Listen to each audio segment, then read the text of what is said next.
찬양 감사드립니다. 이제 성경 말씀을 봉독하겠습니다. 각 가정에서 온라인 생중계 예배로 참여하시는 성도님들께서도 함께 봉독해 주시기 바랍니다. 오늘 우리에게 주시는 하나님의 말씀은 신약 성경 누가복음 2장 10절에서 14절까지입니다. 제가 가지고 있는 성경은 신약 성경 89페이지입니다. 누가복음 2장 10절에서 14절까지의 말씀을 함께 교독하시겠습니다. 제가 먼저 읽겠습니다. 천사가 이르되 무서워하지 말라. 보라, 내가 온 백성에게 미칠 큰 기쁨의 좋은 소식을 너희에게 전하노라. 오늘 다윗의 동네에 너희를 위하여 구주가 나셨으니 곧 그리스도 주시니라. 너희가 가서 강보에 쌓여 구유에 뉘어 있는 아기를 보리니 이것이 너희에게 표적이니라 하더라. 수많은 천군이 그 천사와 함께 하나님을 찬송하여 이르되, 함께 읽겠습니다. 지극히 높은 곳에서는 하나님께 영광이요 땅에서는 하나님이 기뻐하신 사람들 중에 평화로다 하니라. 아멘. 제가 요즘 예수님의 비유에 대해서 말씀하고 있는데, 예수님의 비유의 핵심은 하나님 나라의 도래입니다. 그리고 그 하나님 나라의 도래의 가장 현장과 실체가 분명한 것이 성탄입니다. 제가 다른 주일에 비해서 오늘 제가 좀 더 기뻐하는 것 같아요? 슬퍼하는 것 같아요? 어떻게 아세요? 네. 주님이 예배하신 기쁨이 여러분들의 실체적으로 경험될 수 있기를 바랍니다. 네. 스가랴 9장 12절에 보니까 이런 말씀이 있어요. 같이 나누겠습니다. 갇혀 있으나 소망을 품은 자들아, 너희는 요새로 돌아올지니라. 그 다음, 내가 오늘도 이르노라. 내가 너에게, 다시 한번, 내가 너에게 갑절이나 갚을 것이라. 여러분, 갑절이나 갚을 것이라 이렇게 말씀하셨는데, 2000년 전이나 지금이나 지난 2000여 년 동안 수많은 일들이 있었고, 세계대전도 있었고, 참 이 코로나 같은 경우는 남들이 볼 때 앞으로 20-30년 뒤에는 이게 전쟁 치는 건 마찬가지일 거예요. 이런 환경 가운데서도 우리가 이걸, 성탄의 은혜는 늘 유지가 되는데, 문제는 우리의 마음이, 우리의 마음의 용량을, 은혜의 용량을 우리가 2배로 해버리면 되는 것이, 우리가 받을 기쁨의 그릇을 엎어놓으면 못 받는 거예요. 오늘 하나님께서 예배하신 기쁨의 말씀들이, 성탄에 대한 기쁨의 영감과 능력들이 주어질 때에 그걸, 그릇을 엎어놓지 말고 갑절의 용량으로 다시 이렇게 오픈하고 기쁨의 강수와 분물이 내릴 때 그걸 받으셔야 되는 것이, 오늘 본문에 나오는 목자들이 그렇게 된 것입니다. 기쁨의 용량의 그릇을 2배로 키우면 되는 거예요. 제가 디트리 본헤퍼 목사님의 글을 읽다가 마음에 와 닿은 내용이 있습니다. 그는 히틀러에게 항거하다가 감옥에 갇히고 순교했어요. 그런데 그가 대강절 둘째 주일, 지금 좀 비슷해요. 지금 이 기간 비슷한데, 제자이자 친구에게 보낸 편지가 있었어요. 에버하르트 베르케라는 분에게 보냈는데 이런 내용입니다. 강림절 주간에 형제들 가운데 얻곤 했던 기쁨을 이번에는 자네와 함께 나누게 되기를 진심으로 바라네. 왜냐하면 내가 감옥에서 공습 경보가 울릴 때마다 불안이 있지만 그때마다 또 새롭게 부어지는 평강과 기쁨도 있다네. 이 기쁨은 다른 사람들에게 전염된다네. 그랬어요. 감옥은 어떤 것보다도 소망도 빛도 없는 곳이에요. 그리고 보네포는 공습에, 2차 세계대전 마지막에 그 공습의 불안이 가득한 상황 가운데, 심지어 사형 선고를 앞에 두고서도 자신이 경험한 성탄의 기쁨을 친구와 나누기를 원한 것입니다. 보네포는 감옥에서도 성탄의 기쁨이 임할 수 있고, 우리가 그것을 이 시간 마음속에 다짐하고 확인하게 되면 오늘 그와 함께 있던 사람들에게 전염되는 것처럼 오늘 우리에게는 기쁨이 이웃들에게 선포되고 나누어질 수 있도록, 그렇게 우리를 기쁨의 근원, 기쁨의 저수지로 만들어 주시기를 바라는 것이에요. 제가 왜 이런 말씀드리느냐면, 코로나 팬데믹으로 인해 가지고 많은 사람들이 자유를 제한받아, 자유를 잃어버린 시대에 사는 것 같아요. 감옥과 같은 상황이나 환경이라 할지라도 성탄의 기쁨과 평안을 누릴 수 있고, 자신뿐만 아니라 주변 사람들에게도 그 기쁨을 나눌 수 있음을 우리는 본헤프를 통하여 볼 수 있습니다. 환경을 극복하는 것이죠. 지난 수요일 날 저녁에 저희 교회는 제자훈련, 사역훈련 수료 예배를 드렸어요. 우리 교회 1년에 한 번 있는 중요한 시간이 있는데, 그때 이제 마지막 시간에 이제 저희 하이라이트가 뭐냐면 그 인터뷰 시간이 있어요. 제자반 사역반 마친 분들 가운데 한 8명 정도, 제가 그 좀 이름이 좀 제가 관심이 가는 이름, 예를 들어서 뭐 내 이름하고 비슷한 어정현 뭐 이런 식으로, 뭐 오은별 이런 식으로 이제 제가 무작위로 추출해 가지고 나오시라 그래 갖고 하는데, 어떤 대기업에 다니는 분이었는데 이제 제자반 사역반을 수료하게 되는데, 남들은 대기업에 나가면서 사람들이 대기업에서 될 수 있으면 교회 가지 말라, 뭐 예배 드리지 말라, 뭐 이런 식으로 압박하고 그러는데, 아니 그대는 어떻게 하여, 집사님은 어떻게 하여 이 코로나 와중 가운데서도 이 제자반 사역반을 이렇게 수료하게 됐느냐고. 그러니까 뭐라고 그러냐, 목사님 오히려 이 기간이 더 좋았습니다. 훈련하기는 코로나 때문에 회식도 안 가고 재택 근무도 많이 하게 되니 오히려 훈련하기에 더 좋았습니다. 제가 그 말이 참 마음에 닿았어요. 왜냐하면 어떤 분들은 회사 핑계대고 아예 예배도 안 나온 분도 있잖아요. 극복하는 것이죠. 그리고 사랑하는 성도 여러분, 누가 선물을 주면 그 선물은 개봉되어야 합니다. 아무리 귀한 선물이라도 개봉되지 않은 채 상자 속에 그대로 있다면 선물의 기쁨을 누릴 수가 없습니다. 만약 누구에게 귀한 선물을 받았는데 열어보지도 않는 채 방치하고 있다면 그 선물을 주신 분에 대한 신뢰고 무례고 어리석음입니다. 외국 같은 데는 선물 주면 그 자리에서 Can I open? 그래가지고 열잖아요. 주님은 오늘 우리에게 이 성탄에 놀라운 선물을 주시고, 무엇보다도 로마서에 있는 것처럼 예수 그리스도의 피로 말미암은 구원을 얻은 사람들은 하나님을 인생 가운데 즐거워하라 그랬어요. 피로 구원받은 하나님의 백성들에게 나타나는 삶의 형태 중에 하나가 즐거움인데, 기쁨인데, 그 기쁨의 선물 박스를 줬는데 그걸 개봉하라는 것이, 귀한 선물을 받고도 선물이 선물인 줄도 모르고 인생의 선반 위에 방치해 두었다면 오늘 이 시간 개봉하는 축복이 있기를 바랍니다. 작년에 받지 못한 성탄의 은혜를 2배로 우리가 오늘 받았으면 좋겠어요. 그래서 오늘 이 선물의 실체를 좀 더 확인할 수 있도록 본문을 보도록 하겠습니다. 여러분, 이 본문은 성탄절에 있는 가장 기본, 아주 전형적인 본문이라고 말할 수 있습니다. 이 본문에서 두드러진 것이 뭐냐? 10절에 이렇게 나와 있습니다. 천사가 이르되 무서워하지 말라. 보라, 내가 온 백성에게 미칠 큰 기쁨의 좋은 소식을 내게 전하노라. 또 14절에도 보니까, 본문에 보니까 땅에서는 하나님이 뭐 하신 사람들 가운데 기뻐하신 사람, 기쁨이 반복되고 있습니다. 기쁨이 오늘 중요한 핵심입니다. 10절에 온 백성에게 미칠 큰 기쁨의 좋은 소식. 저는 어릴 때요, 이 성경 어릴 때는 뭐 잘 모르니까 미칠 큰 기쁨의 좋은 소식이 뭔가, 미치도록 좋은 소식이구나. 미치도록, 뭐 overwhelming하고 뭐 overflowing하고 그 다음에 뭡니까? 크레이지할 정도로, 미칠 정도로 좋은 소식이구나. 알고 보니까 그게 아니고, 미치다는 것은 가져온다, 가져온다 그런 뜻이에요. 그래서 하나님께서는 오늘 두려움 말라 그러고 난 다음 두려움 대신에 기쁨이다. 무서워하지 말라, 무서움 대신에 기쁨이다. 오늘 코로나 대신에 기쁨이다. 코로나 대신에 기쁨이다. 그렇게 기뻐할 수 있는 근거가 뭔가? 11절에 오늘날 다윗의 동네에 너희를 위하여 구주가 나셨으니, 이건 이제 다음 주에 할 거고, 그다음 12절에 뭐라고 되어 있냐면 너희가 가서 강보에 쌓여 구유에 누워 있는 아기를 보라.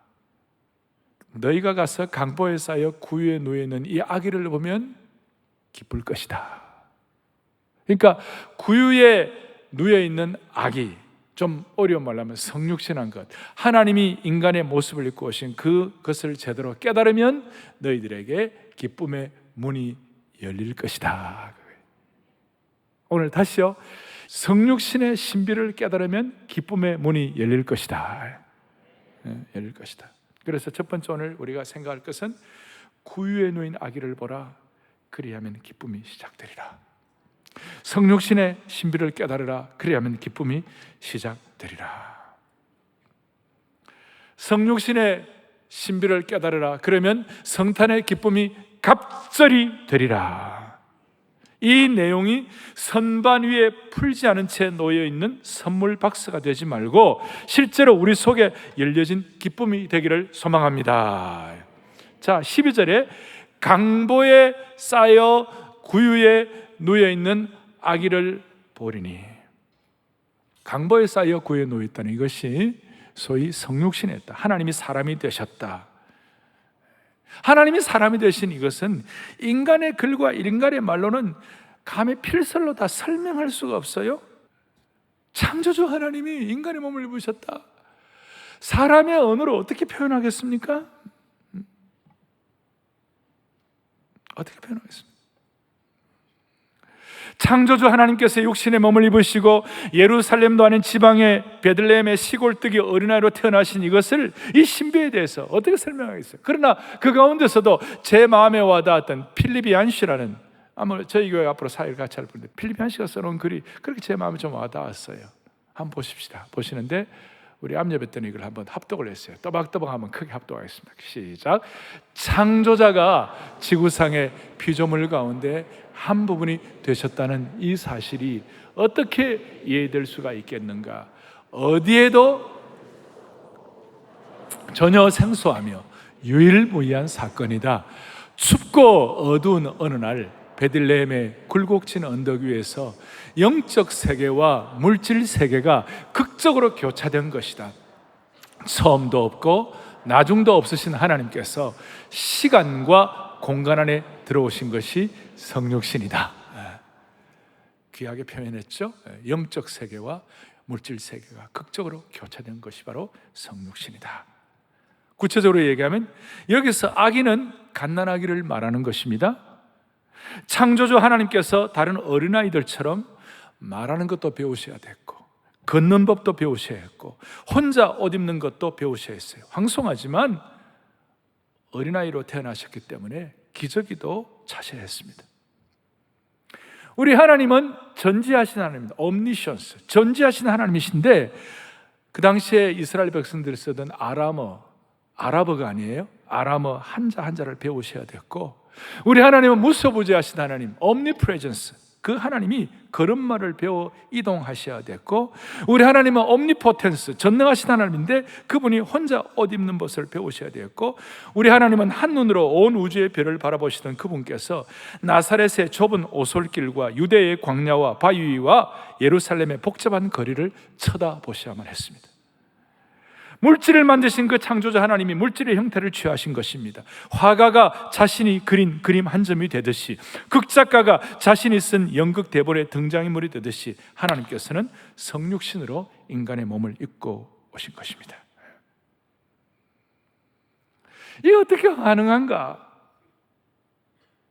저는 우리 하나님은 창조주 하나님이기 때문에, 하나님은 무에서 유를 창조하신 하나님이기 때문에 이것이 가능하다고 믿습니다. 말씀 한마디로 천지를 창조하신 하나님이시라면 from nothing to something, 아무것도 없는 데서 죽은 자를 살리시고 없는 것을 있게 하신 하나님이시라면 이 성육신은 가능하다고 믿습니다. 앞에 천사가 마리아에게 수태고지를 했습니다. 처녀가 잉태 아들을 낳겠다 그러니까 마리아가 그게 어떻게 되겠냐고. 그러니까 하나님의 모든 말씀은 뭡니까? 하나님 말씀 믿으면 이거 가능한 것입니다. 살아계신 하나님 믿으면, 창조자를 믿으면 가능한 것입니다. 구약의 사라가 아들 낳겠다 그러니까 흥 하고 웃었어요. 그게 어떻게 가능하겠습니까? 그랬을 때 하나님 뭐라고 말씀하셨는가? 여호와께 능치 못할 일이 어디에 있겠는가? 우리가 그걸 믿고 성육신을 믿을 때 희한하게도 우리에게 기쁨이 생기기 시작하는 것이에요. 좀 더 깊이 들어가면 여러분과 제가 이 누추한 인생이 하나님의 자녀가 된 것입니다. 맞습니까? 영접하는 자, 곧 그 이름을 믿는 자들에게는 하나님의 자녀가 되는 이 신비가 너무 신비한 거예요. 이거 어떻게 가능하냐고요? 사실 이거는 더러운 인간이, 죄악된 인간이 하나님의 자녀가 된다는 이 신비는 사실 창조주 하나님이 인간의 몸을 입으신 신비보다 어떻게 보면 더하면 되지 못한 거 아니에요. 우리같이 부족한 인생이 하나님의 자녀가 되었다는 이 엄청난 기적을 깨닫도록 창조주 하나님이 인간의 몸을 입고 오신 것이에요. 복음의 신비한 것이. 더더구나 우리 주님이 강보에 쌓였다. 강보에 쌓이는 건 그 당시 아들이 태어나면 꽁꽁 싸매야 하는 거 아니에요? 아이들 몸통을 싸매는 것이죠. 하나님은 의도적으로 완전하지 못한 결함 속으로, 의도적으로 약함 속으로 이제 들어오셨는데, 특별히 구유에 누여 있다는 걸 자세히 여러분들이 생각하셔야 돼요. 구유에 누여 있다는 것은 무슨 말씀인가? 그냥 우리는 구유에 겸손한 자리에 오셨구나, 그 정도가 아니에요. 구유는 동물들의 여물통과 같은 곳입니다. 하늘의 황태자께서 안락하고 따뜻한 집안에서 푹신한 침대에 포근한 이불에 누인 것이 아니라 동물 오물 냄새가 배인 그 마구간에서 벌레가 기어다니는 딱딱하고 차가운 여물통에 누워 계신다는 것이, 이거 얼마나 신비한지 몰라요. 그리고 이 구유의 여물통에 누워 계신 이 예수님이 12절 뒤에 너희에게 표적이라고 그랬어요. 이게 얼마나 놀라운 것인가. 이게 너에게는 기적 같은 사인이라 그랬어요. 이게 왜 사인이 됩니까? 창조주 하나님이 그 비천한 곳에 계신 이유가 무엇입니까? 신학적으로 자기 비하, 자기 비움, 자기 비천함을 이렇게 보여주신 이유가 무엇입니까? 그 이유는 뭐냐면, 이 세상에는 모든 비천한 사람들, 어려운 사람들, 고통당한 사람들, 나는 끝났다고 하는 모든 사람들 모두가 다 구원받을 수 있다, 그 뜻이에요. 낮고 낮은 자리에 내려오신 이유는, 약하고 약한 모습으로 내려오신 이유는, 이 세상에서 어떤 자기 한계 때문에 구원받지 못할 사람은 아무도 없다, 그 말이에요. 오늘도 제가 암예배 마치고 나오는데 우리 젊은이 하나가 울면서 나한테 오더라고. 우리 엄마 이제 연말을 못 넘긴다고 해요. 목사님 어떻게 하면 좋아요? 내가 그 형제 안고 내가 기도해 주는데 나도 가슴이 찌하더라고. 여러분, 그러나 어떤 경우에도, 코로나 같은 상황 가운데서라도, 어떤 어려움도 주님이 주시는 기쁨을 해치지를 못한다는 것이에요. 그게 여물통에 있는 예수 그리스도, 여물통에 계시는 예수 그리스도. 아무리 어려워도, 아무리 어려운 환경 가운데라 있다 할지라도, 그래도 복음의 신비를 통한 예수님이 주신 기쁨을 해칠 것은 없다, 그 뜻이에요. 구유에 놓인 의미를 좀 더 깊이 생각하면, 장소의 의미라는 것은 그 장소의 어떤 멋짐과 화려함에 의해서 결정되는 것이 아니에요. 거기에 누가 누워 있느냐가 더 중요한 것이에요. 누가 같이 계시느냐가 더 중요한 것이에요. 헤롯의 왕궁에는 주님이 계시지 않았고 구유에는 예수님이 계신 거예요. 헤롯의 왕국에서는 하나님의 영이 떠난 곳이고 구유에는 주님이 함께 계시는 곳이에요. 이걸 우리가 깨닫게 되면, 우리가 빈들이더라도, 우리가 어려움의 상처에, 우리의 어려운 환경이라 할지라도, 높은 산이 거천들이 초막이나 궁궐이나 내 주 예수 모신 곳이 그 어디나 하늘나라. 구유의 여물통의 신비입니다. 구유와 여물통의 표적인 것입니다. 우리가 신학적으로 모든 것들을 다 이해 못해도 오늘 이걸 현장으로 체험하게 되니까 20절에 뭐라고 되어 있는가 이렇게 나와요. 목자들은 자기들에게 이르던 바와 같이 듣고 본 그 모든 것으로 인하여 오늘 이 사실을 보고 난 다음에 하나님께 영광을 돌리고 그 다음에 찬송하며 돌아가니라 그랬어요.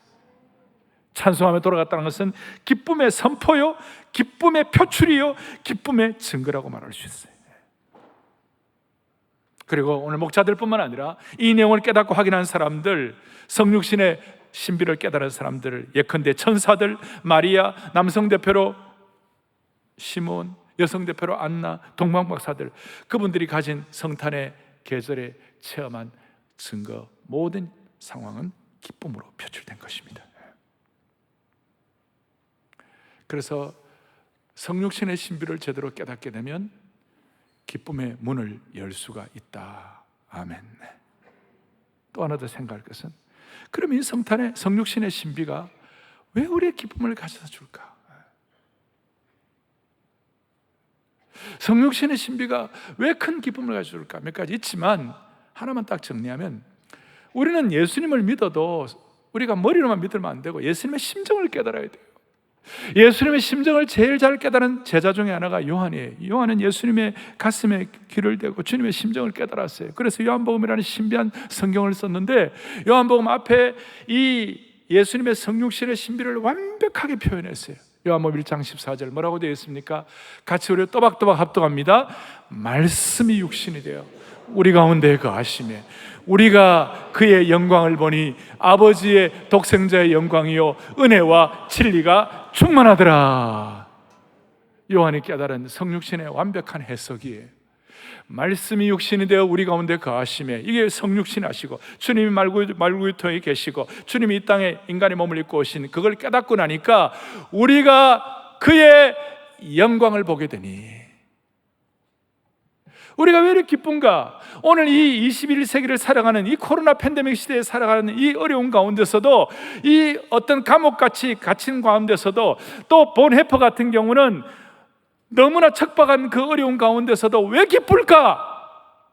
가족들 가운데 어려움도 있고 내 인생에 많은 문제들이 우리 앞에 있기도 하지만, 그러나 근본적인 이 놀라운 기쁨이 왜 있을까? 핵심은 이거예요. 하나님의 영광을 보기 때문에 기쁜 것이에요. 여러분이 하나님의 영광에 관한 문제는 너무 중요한 것입니다. 여러분과 제가 지금 앞으로 해야 할 일은 뭐예요? 한결같이 오늘 찬양대가, 오케스트라가 왜 이렇게 귀한 거예요? 여러분들의 섬김을 통하여 하나님께 영광을 돌린 것이에요. 그래서 이 귀한 것이에요. 남들이 알아주다 안 알아주다 묵묵하게 이 찬양대가 하려면 얼마나 일찍 나와야 되고 얼마나 준비를 해야 되고 그것도 다 외워야 되잖아요. 오늘 일부 예배 때는 저 비교할 수 있는 요한 세바스찬 바하의 예수 그리스도의 인류의 유일한 소망과 기쁨, 그걸 다 외워가지고 나오더라고요. 여러분, 그거 다 외우는 거 얼마나 힘들겠어요. 악보도 없이. 찬양대도 마찬가지. 여러분, 우리가 이 땅에 살아가면서 하는 모든 일들에 지금 앞으로 남아서 여러분들이 살아가야 할 목표 중에 최고가 뭐냐면 하나님의 영광을 위해 살아가는 것이에요. 저도 이 강단에 올라오고 지금 하나님의 영광이 저의 소원인 것이에요. 그러면 우리가 하나님의 영광을 사모하고 이 땅에 살아가면서 하나님의 영광을 목도해야 되고 하나님의 영광 자체를 우리가 체험해야 되는데, 하나님의 영광과 가장 영광스럽게 밀접되어 있는 것이 뭐냐면 성육신하신 예수 그리스도를 제대로 깨달으면 하나님의 영광에 눈이 열리는 것이에요. 여러분, 하나님의 영광은 우리의 일생의 가장 중요한 주제입니다. 모세는 그가 하나님의 신실한 종으로 하나님께 쓰임받았지만 모세의 일생 필생의 소원이 뭐냐면 출애굽기 33장 18절에 보니까 모세가 이르되 원컨대 하나님의 영광 좀 보여주십시오. 하나님 영광을 좀 보여주십시오. 그러니까 하나님 뭐라고 하시는, 안 돼, 네가 내 얼굴을 보지 못하리니 나를 보고는 살 자가 없을 것이라. 모세같이 그렇게 대단한 사람도 하나님의 찬란한 영광을 목도할 수가 없었어요. 그래서 하나님께서 23절에 너가 내 등을 볼 것이요 얼굴은 보지 못하리라. 그냥 모세는 하나님의 얼굴을 직접 대면하지 못하고 이건 하나의 중요한 어떤 그 성경적 해석은 여러 가지 있지만 하여튼 모세는 하나님의 영광을 그렇게 사모했는데 찬란한 하나님의 영광을 직접 목도할 수는 없었어요. 그런데 오늘 21세기에 살아가는 저희들은 성육신하신 예수 그리스도의 이 신비한 은혜를 통하여 하나님의 영광을 직접 목도하는 것이에요. 요한이 이걸 깨달은 것이에요.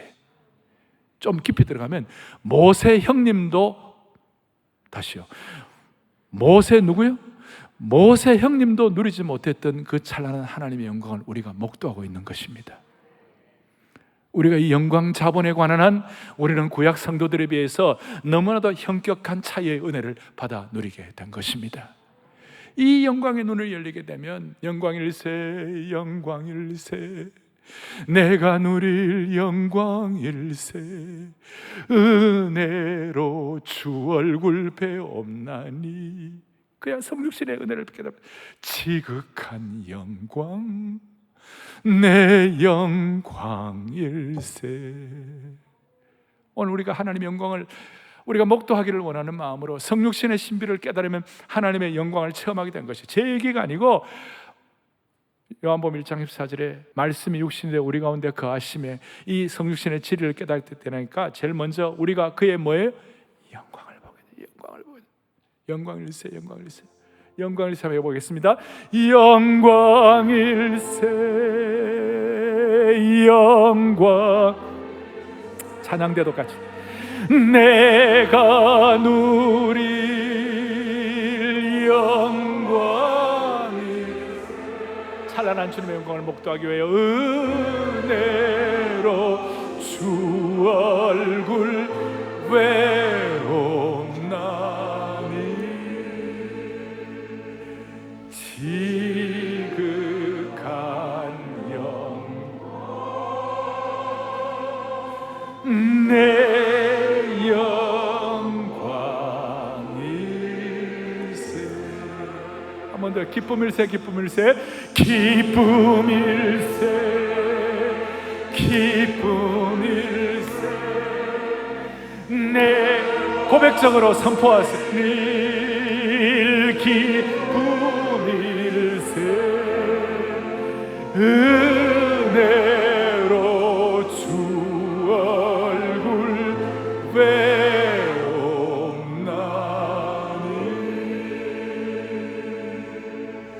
지극한 영광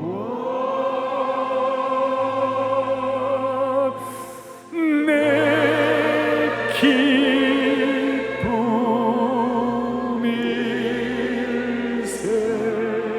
찬양대 데스칸토하고 은혜로 주 얼굴 은혜로 주 얼굴 배옵나니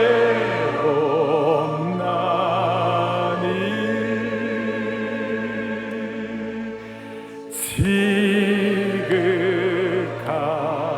영광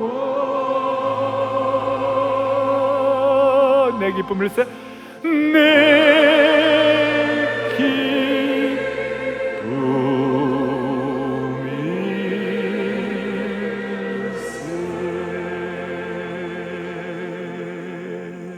할렐루야.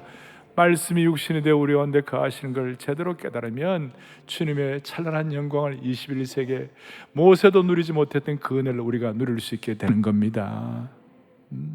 그 다음에는 은혜와 진리가 충만하더라. 이때부터 은혜와 진리의 본물이 터지는 것이에요. 은혜와 진리의 물꼬가 터뜨려지는 것이에요. 은혜와 진리에 대해서 눈이 열리게 되는 것이에요. 오늘 이 시간 말씀이 육신이 되어 우리 가운데 거하시는 이 말씀의 진리가 오늘 창조주 하나님이 말씀으로 하시면 뭐가 안 되겠느냐라고 깨달아지면서 내 것으로 확인될 때에 여러분 진리의 물꼬를 터뜨리는 것이에요. 은혜와 진리의 본물이 여러분들에게 쏟아지게 되는 것이에요. 그것이 바로 은혜와 진리로 목욕한 증거가 뭐냐? 그것이 기쁨이라는 것입니다. 성탄의 계절에 한 분 한 분 맞춤형 기쁨의 은혜를 주시기를 소망하는 것입니다.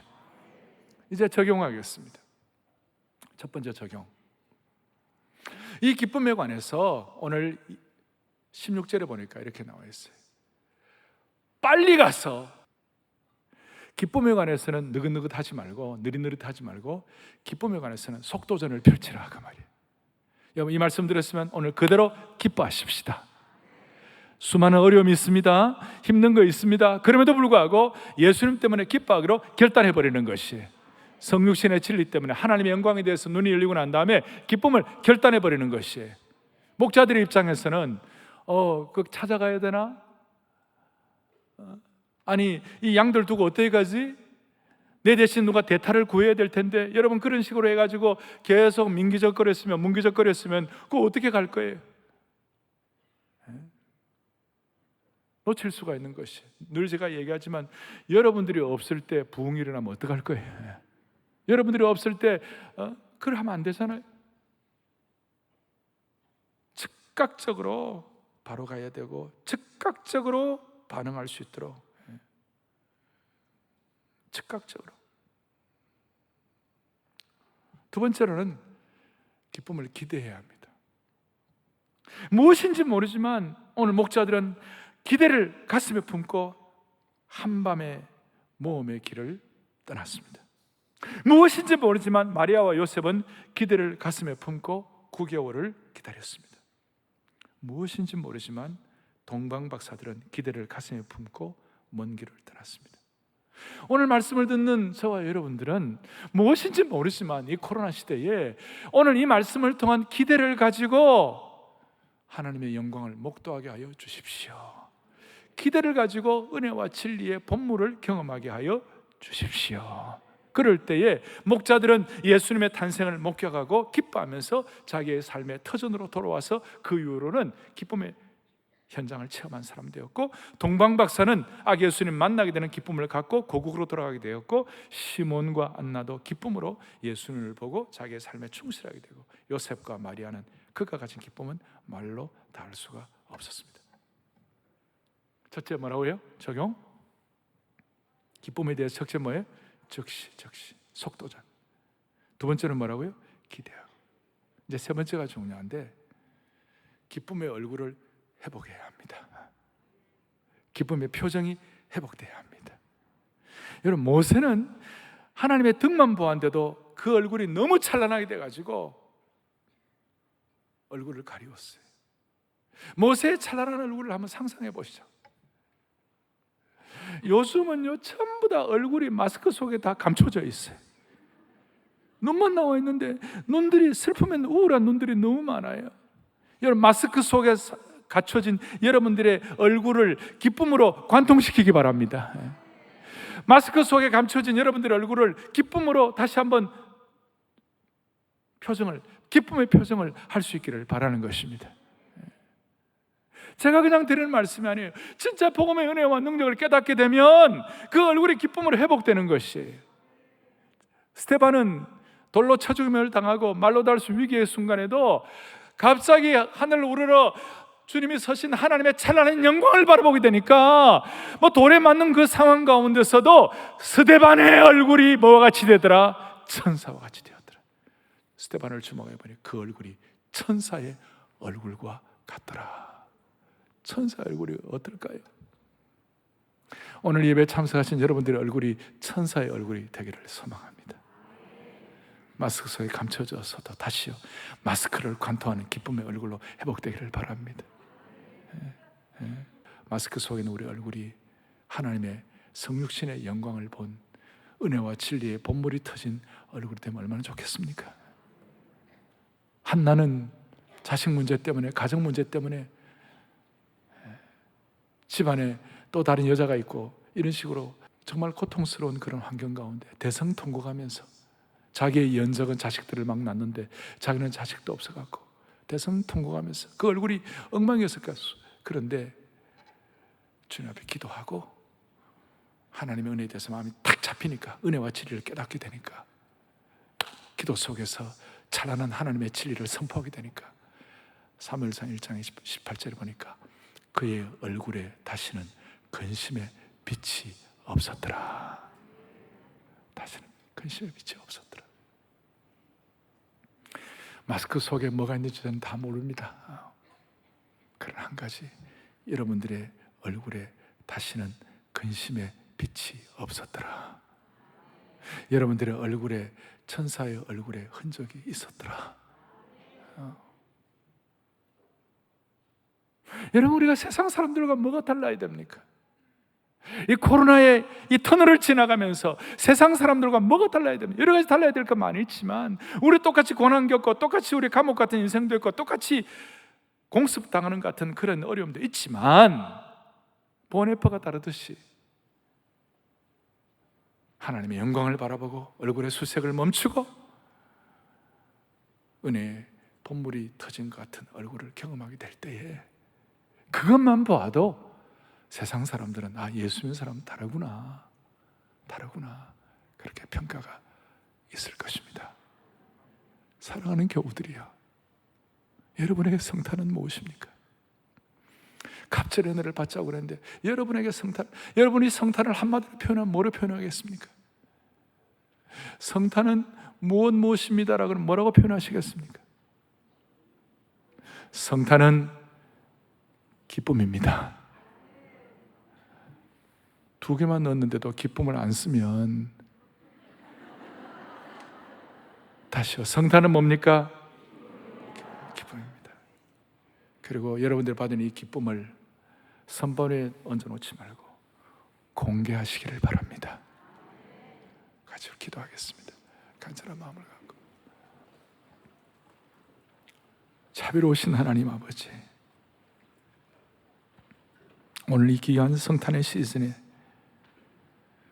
주님이 주신 성탄의 선물을 인생의 선반에 얹어만 놓지 말고 그걸 공개하고 그걸 체험하는 귀한 주의 권속들 되게 하여 주옵소서. 오늘 성육신의 신비를 깨닫고 하나님의 찬란한 영광을 목도하게 하여 주시옵시고, 우리 모두가 다 평생 감사하며 기쁨을 유지하는 우리 얼굴이 달라지는 성탄의 계절이 되게 하옵소서. 우리의 생명과 소망이 되시는 우리 주 예수 그리스도 이름 받들어 간절히 기도 올리옵나이다. 아멘.